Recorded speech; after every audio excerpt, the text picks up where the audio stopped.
Hello friends. आज के tutorial में हम कांस्टेंट्स के बारे में पढ़ेंगे। सबसे पहले हम ये देखते हैं कि कांस्टेंट क्या होते हैं। कांस्टेंट एक तरीके से हमारे वेरिएबल्स की तरह ही होते हैं। डिफरेंस इतना है कि वेरिएबल्स की वैल्यू को आप प्रोग्राम की एग्जीक्यूशन के दौरान चेंज कर सकते हैं। मतलब कि अगर आपने एक वेरिएबल को मान लीजिए 5 वैल्यू असाइन कराई है, तो आप उसकी वैल्यू को फर्दर फ्यूचर में चेंज कर सकते हैं। आप उस प्रोग्राम में उसकी वैल्यू चेंज करके 5 की जगह 10 या कुछ और भी कर सकते हैं।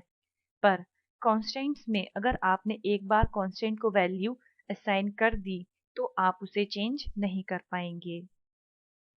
यही कांस्टेंट और वेरिएबल के बीच का मेन डिफरेंस होता है कि वेरिएबल की वैल्यू चेंज हो जाती है पर कांस्टेंट की वैल्यू चेंज नहीं हो पाती।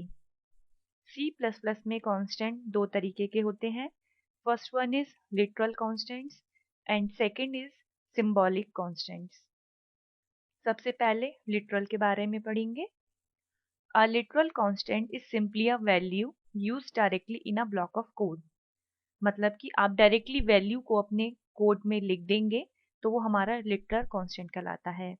इस बात को अच्छे से समझने के लिए मान लीजिए मैं एक एग्जांपल लेती हूँ जहाँ पे मैं सर्कमफेरेंस कैलकुलेट कराना चाह रही हूँ। आप जानते हैं उसका फॉर्मूला 2πr होता है। यहाँ मैंने 2 मल्टीप्लाई एस्ट्रिक का साइन है। प्रोग्रामिंग लैंग्वेजेस में मल्टीप्लाई के लिए हम इस साइन को यूज करते हैं। तो मैं 2 मल्टीप्लाई, यहाँ पे मैंने पाई की वैल्यू डेसिमल के दो प्लेसेस तक ली है तो लिखा 2 multiply by 3.14 multiply by r।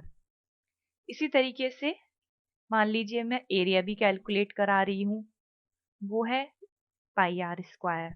ठीक है, यहाँ पे मैंने दो स्टेटमेंट्स लिखी जिसमें एक में हम सर्कमफेरेंस कैलकुलेट करा रहे हैं और दूसरे में एरिया।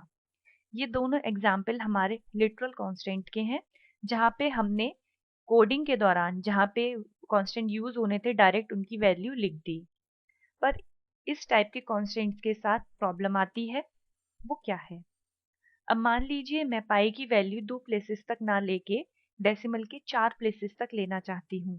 तो यहाँ पे मुझे मैन्युअली जहाँ जहाँ मेरी पाई की वैल्यू यूज हो रही है वहाँ पे दो प्लेसेस और लिखने पड़ेंगे जाके, जो मेरे लिए थोड़ा डिफिकल्ट हो जाएगा। इसलिए हम यहाँ पे अब सिंबॉलिक कॉन्स्टेंट्स को यूज करेंगे।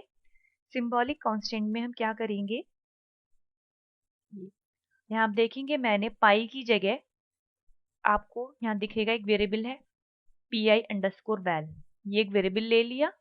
अब मुझे केवल एक जगह मतलब कि अपने इस वेरिएबल की वैल्यू को ही चेंज करना होगा। Now the value of constant only need to be defined once.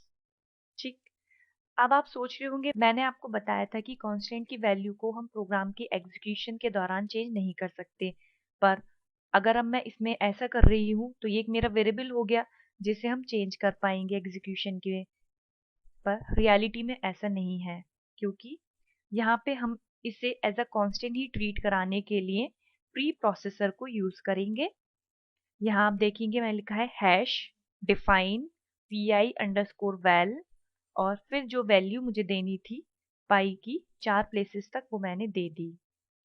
यहाँ पे डिफाइन हमारा एक नया डायरेक्टिव है जो इस कांस्टेंट की वैल्यू को डिफाइन करने के लिए यूज हो रहा है। और आप जानते ही हैं कि ये हम प्री प्रोसेसर हमारे प्रोग्राम के एक्चुअल एग्जीक्यूशन से पहले स्टार्ट होता है। तो जब हमारी कंपाइलेशन का काम होगा तो सबसे पहले कंपाइलर चेक करेगा कि पूरे प्रोग्राम में pi_val कहाँ कहाँ आ रहा है। फिर जहां जहां ये pi_val आ रहा होगा वहां पे इसकी जगह पे मतलब कि pi_val की जगह पे 3.1416 वैल्यू को रिप्लेस कर देगा। इसलिए यहाँ पे मान लीजिए अगर मुझे फीचर में और कुछ चेंजेस करने होंगे तो सिर्फ यहाँ पे करना होगा और बाकी पूरे प्रोग्राम में ये सारे चेंजेस ऑटोमेटिकली रिफ्लेक्ट हो जाएंगे। यहाँ पे हमारे पास कांस्टेंट क्रिएट करने का एक और मेथड होता है, वो है by using const keyword CONST const keyword. Const keywords की हेल्प से कांस्टेंट को क्रिएट करने के लिए हमें सबसे पहले कॉन्स्ट लिखना होगा ये कीवर्ड और उसके बाद किस टाइप का आप कांस्टेंट क्रिएट कर रहे हैं वो, कांस्टेंट का नाम एंड देन इक्वल्स टू के साइन के साथ आप उसे वैल्यू असाइन कर देंगे।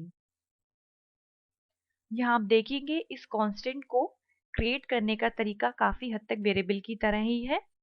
अगर हमें एक वेरिएबल क्रिएट करना होता है तो हम लिखते हैं इंट n इक्वल्स टू 10। यहाँ पे सिर्फ डिफरेंस इतना है कि मैंने उससे पहले कॉन्स्ट लिख दिया है, जो ये बता रहा है कि इसकी वैल्यू कांस्टेंट रहेगी और चेंज नहीं हो पाएगी।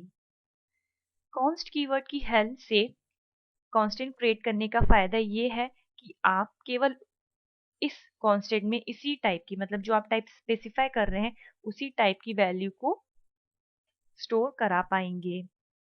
इस तरीके से अपने आज के ट्यूटोरियल में हमने कांस्टेंट के बारे में पढ़ा।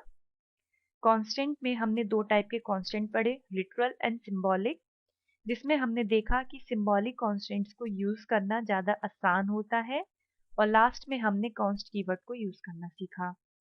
आज के लिए इतना ही। Thank you.